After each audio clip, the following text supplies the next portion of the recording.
நற்செய்தி வாசகம். அவர்கள் சொல்வார்கள், செயலில் காட்ட மாட்டார்கள். மத்தேயு எழுதிய தூய நற்செய்தியிலிருந்து வாசகம். அதிகாரம் 23, இறை திருவசனங்கள் 1 முதல் 12 முடிய.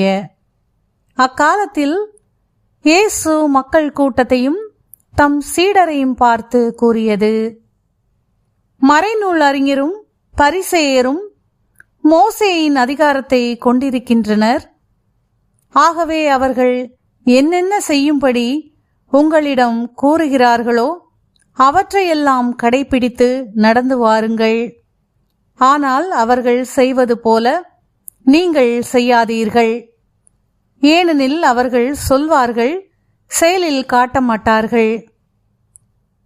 சுமத்தற்கரிய பளுவான சுமைகளை கட்டி மக்களின் தோளில் அவர்கள் வைக்கிறார்கள். ஆனால் அவர்கள் தங்கள் விரலால் தொட்டு அசைக்கக்கூட முன்வர மாட்டார்கள். தாங்கள் செய்வதெல்லாம் மக்கள் பார்க்க வேண்டுமென்றே அவர்கள் செய்கிறார்கள்.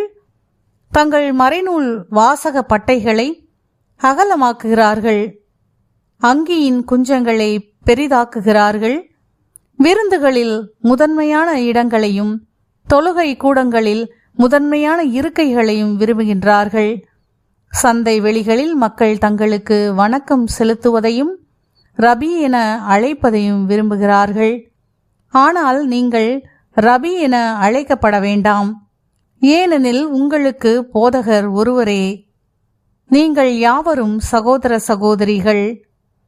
இம்மண்ணுலகில் உள்ள எவரையும் தந்தை என நீங்கள் அழைக்க வேண்டாம், ஏனெனில் உங்கள் தந்தை ஒருவரே.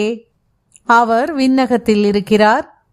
நீங்கள் ஆசிரியர் எனவும் அழைக்கப்பட வேண்டாம், ஏனெனில் கிறிஸ்து ஒருவரே உங்கள் ஆசிரியர். உங்களுள் பெரியவர் உங்களுக்கு தொண்டராக இருக்க வேண்டும். தம்மைத்தாமே உயர்த்துகிறவர் எவரும் தாழ்த்த பெறுவர், தம்மைத்தாமே தாழ்த்துகிறவர் எவரும் உயர்த்த பெறுவர். ஆண்டவரின் அருள்வாக்கு. கிறிஸ்துவே உமக்கு புகழ்.